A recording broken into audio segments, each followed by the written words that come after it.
Halo, dengan Arga di sini dari Creative Trader. Kali ini saya mau bahas tentang saham BRI yang lagi hot. Sebenarnya ini video yang pembahasan yang sama dengan yang kami rilis kemarin malam. Kemarin malam saya udah rilis video, cuma ada beberapa masukan bilang videonya terlalu panjang. Jadi jadi untuk menghormati waktu saudara-saudara yang mungkin nggak punya waktu untuk melihat penjelasan yang panjang, saya pagi ini sebelum market buka, saya kebetulan ada waktu sedikit, saya coba buat video yang pembahasan yang sama. Jadi kalau rekan-rekan nggak punya waktu nonton video kemarin, jadi ini fokusnya hanya ke inti-intinya aja. Kalau kemarin ada banyak versi edukasinya, jadi mungkin agak bertele-tele, ada yang ditekankan. Kalau ini langsung bahas BRI kayak gitu. Mudah-mudahan bisa di bawah 15 menit karena untuk YouTube ini saya masih belajar. Saya biasa buat artikel, kalau artikel biasa dengan mudah diedit kalau kepanjangan. Cuma kalau video lebih lama ngeditnya daripada buatnya, jadi langsung saya post seperti itu. Oke, langsung aja. Jadi kita tahu saham BRI kemarin itu buat heboh karena di waktu yang sama ketika perseroan rilis laporan keuangan bahwa labanya kuartal pertama tahun 2020 sama dengan kuartal pertama 2019. Jadi laba yang luar biasa besar untuk sektor perbankan di masa krisis ini. Tapi di hari yang sama sahamnya malah dibanting turun sampai 5%, bahkan itu artinya saham itu turun di level terendahnya sepanjang 3 tahun terakhir. Jadi BRI nggak pernah semurah ini dalam 3 tahun terakhir, bahkan dalam dibanding awal 2020 BRI udah turun sampai 50%. Jadi dalam video ini saya coba bahas apa yang menyebabkan apa yang menyebabkan BRI turun sebegitu banyak, dan gimana tips untuk mereka yang nyangkut, mereka yang baru mau masuk untuk bisa trading di saham BRI seperti itu. Jadi seperti dibahas tadi, di hari ketika BRI mencetak laba 8,6 triliun di kuartal 1, harganya malah turun 4,9%. Banyak komentator saham mengomentari bahwa BRI kenapa labanya bagus, karena memang PSBB dimulai di bulan April. Jadi harusnya belum ngefek nih sama BBRI. Kinerja kuartal pertama yang berakhir bulan Maret. Di kuartal kedua nanti harusnya baru kerasa efeknya, di mana kredit macet di mana-mana, ekonomi runtuh akan tercermin di BBRI, which is alasan yang masuk akal. Cuman memang alasan itu dikatakan karena BBRI-nya jatuh. Kalau BBRI-nya terbang kemarin, dibilangnya nggak akan kayak gitu. Dibilangnya BRI terbang karena memang laba kuartal pertama yang luar biasa, karena ini membuktikan ini emiten terbaik di Indonesia, bahkan di masa krisis bisa membukukan laba yang sama dengan tahun sebelumnya dan lain-lain. Kembali lagi, harga itu diatur oleh bandar, oleh market maker, dalam hal ini kalau di BRI itu investor asing yang punya 79% kepemilikan sahamnya. Saham beredar BRI di publik itu 79% dimiliki oleh asing. Jadi harga BRI diatur sama asing. Di mana-mana yang punya barang yang nentuin harga. Saya bebas mengomentari BRI kemahalan, kemurahan, fundamentalnya gini nih. Tapi kalau saya nggak punya saham kan saya nggak bisa mutusin harga BRI berapa. Yang punya saham yang mutusin harga. Jadi kembali lagi, alasan itu dibuat karena menganggap BRI itu karena alasan kinerja kuartal 1 bagus, tapi dan di saat yang sama BRI turun, itu dibuat karena memang karena memang harganya diturunkan pas laporan keuangannya rilis. Bahkan kalau kita bandingkan dengan kinerja saham di Amerika Serikat sendiri, kuartal pertama ada JP Morgan, ada Wells Fargo, Bank of America, dan lain-lain, profitnya turun luar biasa. Wells Fargo turun sampai 89%, JP Morgan turun sampai 69%. Jadi bank-bank raksasa dunia aja turunnya segitu gilanya, segitu besarnya, BRI bisa nggak turun di kuartal pertama. Dan kalau kita lihat sisi timeline di kuartal pertama Amerika, timeline penyebaran COVID-19 di Indonesia sama di Amerika itu cenderung sama. Ini saya screen cap berita dari ini di Amerika itu lockdown di New York itu mulai 22 Maret. Indonesia memang PSBB mulai April, tapi kita tentunya masih ingat sebelum PSBB sendiri semuanya udah sepi dan ini satu timeline yang bisa ini tanggal 16 Maret Indonesia udah work from home. Saya ingat banget waktu itu saya baru sampai ke Indonesia, saya lagi di Jakarta. Saya lihat Jakarta udah sepi tanggal segituan, bahkan before that udah mulai sepi. Jadi efek terhadap bisnis sebenarnya masih ada dan timelinenya sama di Amerika, dan di Amerika bank turun ini. Jadi artinya apa? Memang kinerja BRI ini luar biasa banget. Itu nggak bisa dipungkiri bahwa BRI punya kinerja yang luar biasa, manajemen yang luar biasa. Saya tahu, saya percaya di kuartal kedua nanti kinerjanya akan anjlok, saya percaya. Tapi anjloknya pun mungkin bisa lebih sedikit dari bank-bank luar pada umumnya kayak gitu. Tapi pertanyaannya, kenapa harganya malah jatuh? Itu kan pertanyaan, kenapa harganya malah jatuh? Karena pada akhirnya harga saham itu nggak diatur sama laporan keuangan. Karena atau sama berita positif, berita negatif. Kalau harga saham diatur sama berita, ya kita bayar aja wartawan. Kita beli saham, bayar wartawan, tolong keluarin berita positif, nanti naik sendiri harga sahamnya, kan enggak. Harga saham kalau mau dinaikin harus ada yang hajar kanan, ngabisin di antrian jual, mau diturunin harus punya barang, buang kiri. Jadi sesimpel itu harga saham bergerak. Dan BRI turun karena memang investor asing jualan 401 miliar kemarin. Itu yang menyebabkan BRI turun. Kalau kemarin investor asing beli 401 miliar, saya percaya BRI akan terbang 5 atau 10%. Kalau BRI terbang, barulah pembahasan yang saya tadi bilang. Wah, ini bukti kalau BRI kinerjanya bagus dan lain-lain. Jadi kembali lagi, harga ditentukan, kita sebagai investor retail jadi komentator. Kita menghubung-hubungkan, kira-kira kenapa nih asing mutusin naikin. Kenapa nih asing mutusin nurunin? Diputusin dulu baru kita komentator. Kayak sepak bola, kayak komentator sepak bola kan. Udah gol dulu baru komentarnya dibilang gol, dia hebat banget, latihannya kayak gitu. Jadi ujungnya alasan itu dibuat setelah asing memutuskan kemana harga BRI. Kayak gitu. Terus ada beberapa poin penting yang mau saya bahas tentang ini untuk kita bisa mengetahui apa yang sebenarnya terjadi di balik penurunan harga. Poin pertama adalah investor asing dari level tertingginya di bulan Januari 2020 dari awal tahun, investor asing udah jualan BRI 8 triliun. Di sini saya highlight total penjualan asing ke lokal. Jadi ini satu juga yang mungkin harus dipahami bagi yang baru mungkin trading saham. Jadi kalau Anda dengar asing jualan saham itu bukan kayak jualan monopoli. Banyak orang bilang asing jualan nggak mikir apa-apa di balik itu. Asing jualan artinya lokal harus beli. Karena ini bukan main monopoli. Kalau main monopoli kita bisa jual rumah, jual kota dan lain-lain. Itu ada banknya yang punya duit nggak habis-habis. Bisa beli. Tapi di saham nggak gitu. Kalau asing mau jualan namanya net sell asing, itu artinya asing jualan dibeli sama lokal.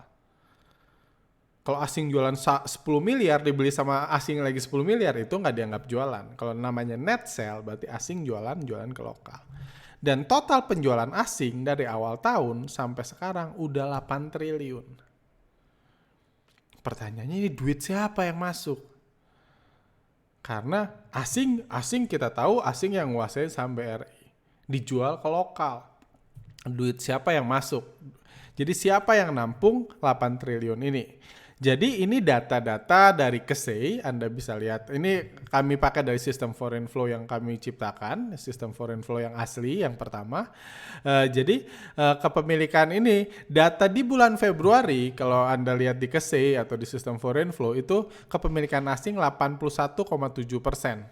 Itu data akhir Februari. Kalau kita lihat akhir April, kepemilikan asing udah tinggal 78,4%.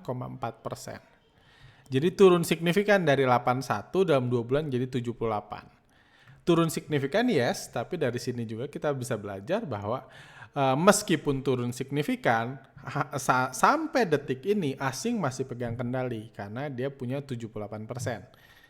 Berarti lokal punya berapa persen? Ya tinggal 100 kurang 78, 21,26%.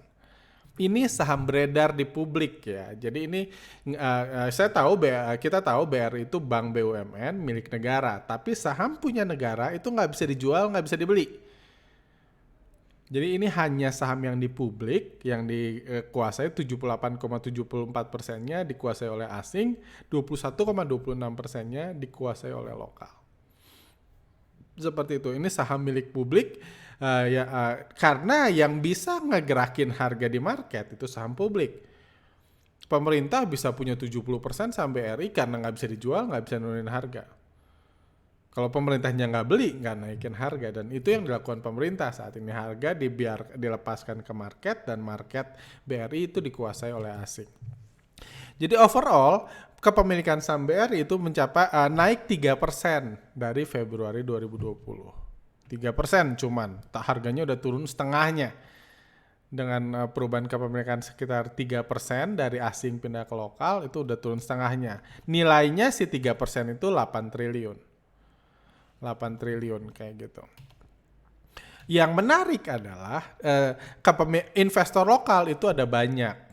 Jadi KSEI sendiri, bursa sendiri mengkategorikan kepemilikan investor lokal ada reksadana, ada dana pensiun, ada institusi keuangan, ada yayasan, macam-macam lah, ada beberapa jenis. Dan dari semua kategori investor itu yang paling kasarnya paling rendah kastanya itu ada investor lokal individual alias retail, alias kita-kita. Kalau Anda paham ilmu bandarmologi, kalau Anda memahami ilmu bandarmologi, Anda tahu saham semakin banyak dikuasai oleh investor retail, semakin ngeri nasibnya. Semua saham sejuta umat, saham yang ke-50 itu biasanya dikumpulin investor retail. Karena investor retail dihasut, beli saham itu, akhirnya ke-50, beberapa malah delisting. Salah satunya TMPI yang udah dikuasai retail, setelahnya delisting. Kayak gitu. Jadi yang salah satu yang Anda harus perhatikan itu kepemilikan investor retailnya. Kepemilikan investor retail di BRI sendiri itu naik luar biasa dalam beberapa bulan terakhir. Artinya kita yang beli. Jadi itu sebabnya BRI yang sebelumnya saham blue chip sekarang terus jadi trending topik kayak saham gorengan. Harga sahamnya pun memang sudah bergerak seperti layaknya saham gorengan. Jadi ini sistem foreign flow kami ya sistem foreign flow yang asli. Jadi kalau Anda pernah dengar foreign flow itu kami yang buat pertamanya, dan ini sistem foreign flow yang kami kembangkan 10 tahun terakhir. Jadi ini penjualan BRI, ini foreign flow-nya, ini pergerakan hariannya. Ini kemarin asing jualan 401 miliar, terus sebelumnya jualan 391 miliar, sebelumnya jualan 446 miliar. Jadi 3 hari terakhir aja asing udah jualan 1,3 triliun. Tadi mau bahas tentang ini kepemilikan investor retail. Ini grafik kepemilikan investor retail yang orange ini. Yang orange lokal individual itu tadinya 1 di awal tahun, sekarang udah 4,4. Jadi sejak awal tahun memang retail terus ngumpulin saham BRI. Jadi terus trending topik, jelas ini kalau Anda sudah paham. Karena kenapa retail bahaya? Karena kalau retail beli harus ada yang jual. Kita rakyat jelata beli harus ada yang jual. Sama, ini bukan monopoli. Yang jual siapa? Asing. Jadi sedang pindah kekuatan dari yang kuat ke yang lemah. Jadi itu sangat berbahaya. Dan kepemilikan investor retail sendiri naik dari di bulan Februari 2,1% ke bulan April 4,4%. Jadi ini kenaikan yang sangat luar biasa. Kepemilikan investor lokal individualnya naik dari 2,1 jadi naik 2 kali lipatnya. Bayangin selama bertahun-tahun kepemilikan retail di BRI cuma 2,1% sampai Februari 2020. Dalam 2 bulan krisis COVID-19 ini naik 4,4%. Jadi total kepemilikan overall itu total kepemilikan asing itu jadi dari 3% pertambahan kepemilikan lokal di sini 3% sepanjang dari Februari sampai April, dari 3% pertambahannya 2,3%-nya itu dibeli sama retail. Jadi ini mengkonfirmasi juga pernyataan BEI bahwa di bulan Maret kami mengira yang beli itu dana buyback. Jadi kami banyak mengkritisi kenapa pemerintah melakukan buyback. Ternyata keluar laporan kemarin, keluar berita baru 5% dana buyback yang dibeli. Ternyata yang beli bukan dana buyback, lebih parah lagi, yang beli retail kita. Karena memang saya bahas dalam video sebelumnya antara bandar masker dan bandar saham versus bandar saham, bisa dipelajari, itu menjelaskan apa yang sedang terjadi di market saat ini. Jadi artinya apa? Dari 3% pertambahan kepemilikan lokal, 80%-nya itu dimiliki oleh retail. 80%-nya dimiliki retail, jadi ini luar biasa mengerikan. Jadi dari 8 triliun yang masuk ke BRI, 80%-nya itu retail. Berarti 6,4 triliunnya itu retail. Retail mana punya duit sebanyak itu ya? Bukan retail mana? Retail secara keseluruhan. Di market kita, jumlah investor lokal individual itu sampai 98% kalau nggak salah. 98% investor di Indonesia itu lokal individual alias retail. Jadi mereka semua itu yang jumlahnya lebih dari 1 juta orang itulah yang beli. Kalau reksadana yang beli itu bukan lokal individual. Kalau dana pensiun yang beli bukan lokal individual. 80%-nya dibeli sama lokal individual alias retail. Terus pertanyaan yang banyak muncul adalah kenapa asing jualan? Kenapa asing jualan? Jadi ada beberapa alasan yang saya pahami kenapa asing masih jualan. Pertama, mungkin dia masih dalam posisi untung. Ini mungkin saya nggak take time untuk menganalisa apakah asing masih untung. Kenapa? Karena kenapa saya berasumsi asing masih untung? Karena kalau kita lihat, kita mundur ke belakang, kepemilikan jumlah saham yang dijual asing saat ini di titik terendah ini, jumlah saham yang dijual asing di titik terendah ini itu lebih rendah dari titik-titik beberapa tahun terakhir. Nah, asing belum pernah jual. Artinya apa? Artinya memang saham yang dijual sekarang itu belum pernah belum pernah dibeli asing sebelumnya.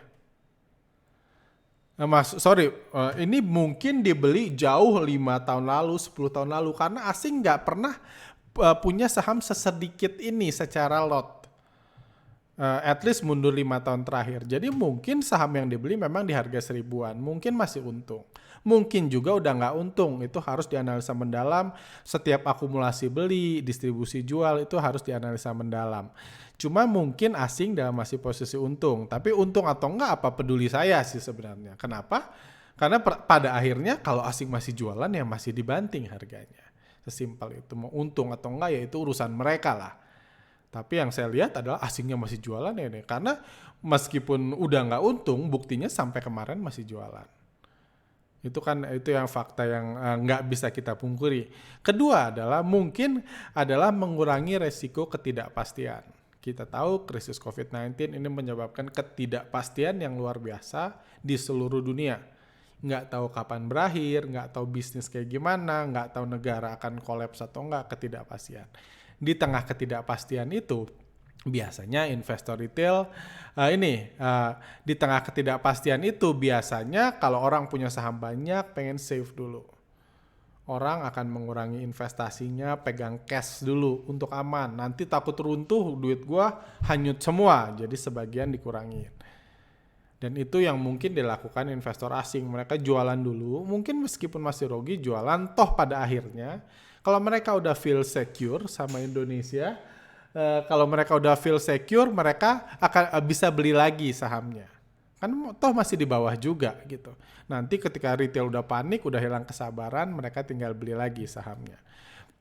Kayak gitu. Terakhir yaitu yang mungkin terjadi adalah ini yang mungkin terjadi yaitu investor lokal yang pasti kenapa asing terus jualan, karena lokalnya masih mau beli. Itu yang pasti. Karena sampai kemarin pun lokal beli 401 miliar di BRI. Jadi kenapa asing masih jualan? Salah satu alasan yang pasti karena lokal masih mau beli. Karena terlepas dari apapun penyebab asing jualan, kalau lokal nggak beli ya percuma. Kalau lokal nggak beli ya percuma. Kalau nggak ada lokal yang beli ya nggak bisa dijual sama asing. Jadi yang pasti karena mumpung investor lokal mau beli dan seperti dibahas tadi, retail lagi berbondong-bondong mau beli BBRI. Kayak gitu, retail lagi kejar-kejaran untuk beli saham BRI. Seperti itu. Oke, yang terakhir, kira-kira sebagai investor retail apa yang bisa kita lakukan untuk bisa untung terlepas dari kondisi ini, kondisi di mana cukup gawat kondisinya. Ya bukan gawat sih ya, mungkin cukup nggak enak kondisinya karena asing terus jualan, dibeli sama retail, dan retail itu masalahnya retail itu modalnya terbatas. Dan orang dengan modal terbatas nggak bisa naikin harga. Jadi ada banyak pertanyaan dalam video sebelumnya, video fullnya, banyak mengatakan kalau retail yang menguasai harga bisa naik atau enggak. Saya bilang nggak bisa, karena untuk naikin harga itu butuh duit, butuh makan kanan di over. Mau retail punya sebanyak apapun, kalau nggak punya duit kan cuma bisa berdoa dan menunggu ada asing yang naikin harganya kan. Jadi nggak bisa beli kalau Anda nggak punya saham, nggak punya duit. Anda punya saham 10 juta lot BRI nggak bisa naikin. Karena Anda cuma bisa jual di over kan, banting harga. Kayak gitu. Jadi karena retail nggak bisa beli, salah satu yang butuh dilakukan oleh investor retail, yang butuh dimiliki untuk bisa untung di saham kayak gini adalah investor retail. Salah satu kunci sukses di market yang bisa kita lakukan adalah kita harus lebih sabar dari investor retail lainnya. Jadi nggak cukup sabar aja nggak cukup, tapi harus lebih sabar dari investor retail lainnya. Kalau investor retail diturunin ke 1000 BRI udah frustasi, udah cut loss, Anda lebih sabar. Atau kalau retail di 2500 udah cut loss, Anda lebih sabar menunggu. Karena pada akhirnya kalau Anda sabar menunggu, jangan lupa ini saham masih milik asing. 70%-nya masih asing. Jadi kalau ini terpuruk, asing yang paling rugi. Jadi dia akan sooner or later dia akan menyelamatkan asetnya yang luar biasa besar itu. Saya sangat percaya sooner or later akan menyelamatkan. Cuma seringkali umumnya investor lokal nggak cukup sabar menunggu. Jadi biasanya dibuat takut dulu, investor lokalnya udah frustasi, retailnya udah frustasi, asing bisa beli lagi di harga bawah terus naikin lagi.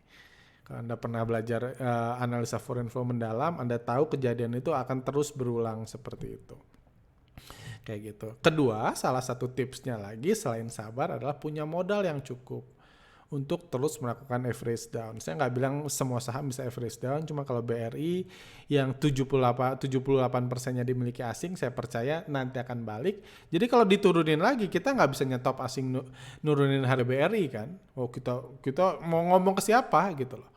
Anda mau tiap hari narik garis pun nggak bisa di stop penjualan BRI karena yang mutusin jualan kan asing, dia yang mencet enter. Investor asing nggak bisa di stop sama garis yang Anda tarik di grafik kayak gitu. Jadi salah satu yang dilakukan sama seperti yang dilakukan Lo Keng Hong itu bukan bandar, tapi dia rajin. Bumi di 1000 dibeli, turun ke 700 dibeli, ke 500 dibeli, ke 200 dibeli, ke 100 dibeli, ke 50 pun terus dibeli. Itulah tips Lo Keng Hong. Milih sahamnya saham bumi aneh, kenapa bumi dipilih? Cuma dia terus beli, akhirnya untung juga. Dan itu juga bisa kita lakukan di BRI kalau Anda punya uangnya. Jadi itu, atau simply Anda sabar. Yang lain cuma tahan nunggu 6 bulan, saya siap nunggu 6 tahun. Itu yang jadi kunci sukses. Pertama. Kedua adalah pertama kita bisa berdoa mudah-mudahan krisis COVID akan segera berakhir. Karena kalau krisis COVID berakhir, sooner or later harga sahamnya akan balik lagi dan investor asing akan melihat, wah ini resiko BRI ternyata sudah menghilang. Ini waktunya saya beli. Jadi dia nggak takut lagi BRI guncang, Indonesia guncang, ekonomi runtuh, dia akan buyback lagi BRI dalam waktu dekat. Kalau memang virusnya tiba-tiba hilang.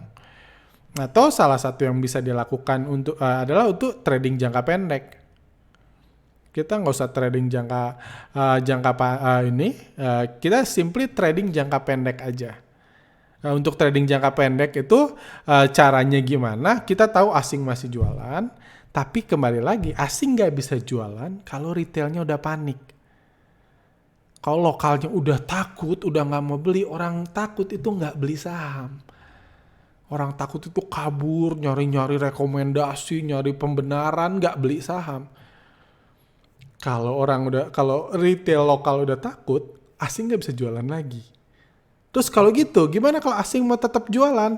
Dia harus menenangkan kondisi market. Caranya gimana? Menenangkannya ya dinaikin. Itu udah terjadi di bulan Maret lalu.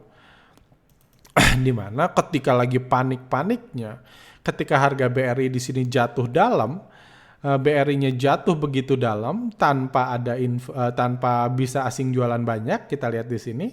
Tanpa asing jualan, BRI-nya jatuh dalam, udah itu ketika panik, asing beli dulu sedikit. Harganya diterbangin dari 2.300 sampai 3.700. Buat apa asing beli ini? Biar bisa jualan lagi.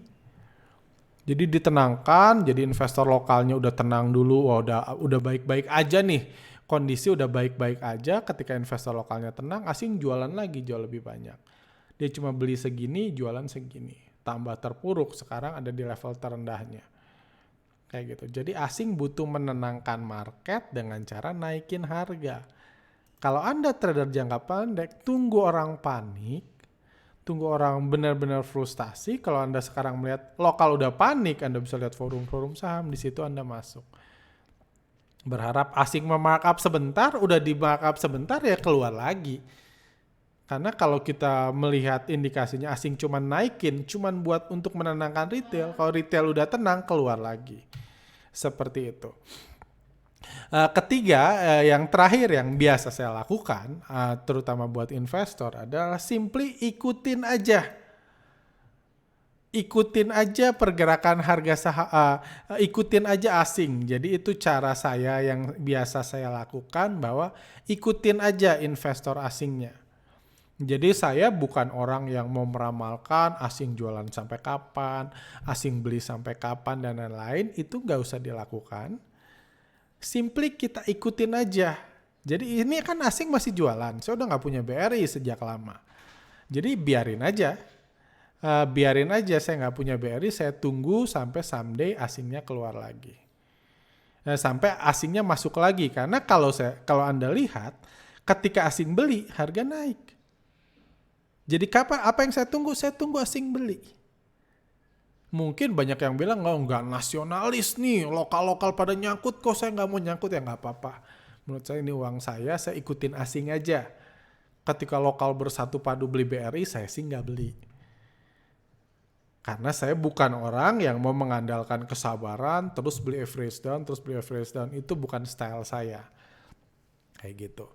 Jadi saya nunggu asing masuk. Karena kalau Anda lihat ini harga saham BRI naik misalnya dari 3.000 ke 4.500. Ini asing beli terus kok. Sejak awal dia beli terus dia naik. Dan kalau Anda lihat asing belinya nggak sehari 2 hari. Asing belinya nggak sehari 2 hari. Jadi nggak usah harus sejak hari pertama saya beli. Asing beli itu bisa berminggu-minggu atau berbulan-bulan. Jualannya pun kayak gitu, bisa berminggu-minggu, bisa berbulan-bulan. Jadi nggak harus saya masuk di hari pertama, nggak harus jualan di hari pertama, karena time frame-nya panjang. Seperti itu. Jadi kalau saya sendiri, saya ikutin pergerakan asingnya aja. Tunggu asing beli. Kapan asing beli? Nggak tahu. Bukan saya bukan asing di sini, saya bukan bule, nggak bisa nanya ke saya kapan asing beli. Cuma kalau asing beli kan akan muncul datanya. Kalau saya lihat asing mulai rajin beli, barulah di situ saya masuk. Karena kembali lagi, saya nggak mau pakai metode kesabaran kayak Lo Keng Hong. Seperti itu. Jadi itu aja. Wah, ini 30 menit lagi ternyata nggak terlalu bisa saya singkat. Mudah-mudahan ini sudah lebih baik. Ini bagi rekan-rekan yang ini. Oh ya, terakhir saya mau iklan.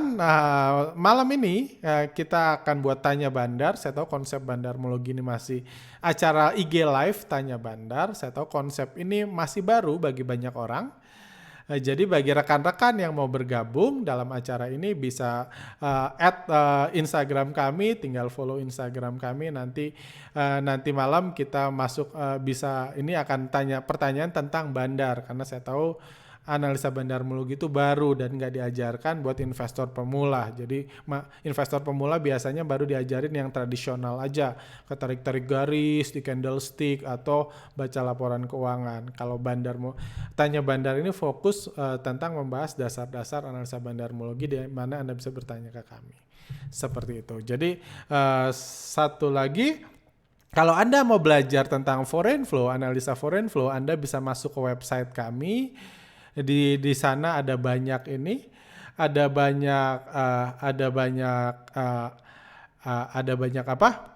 artikel tentang foreign flow. Anda bisa pilih artikel foreign flow. Di sini ada kejadian masa lalu dan ada kasus-kasus masa lalu seperti ini yang dibahas dari sisi foreign flow. Di situ Anda bisa belajar foreign flow secara lebih mendalam dari artikel yang kami adakan. Atau kalau Anda mau ikut workshopnya, mau punya sistemnya pun bisa lihat di situ. Oke, thank you. Semoga videonya berguna. Sorry kalau masih kepanjangan. Sampai jumpa lain kesempatan.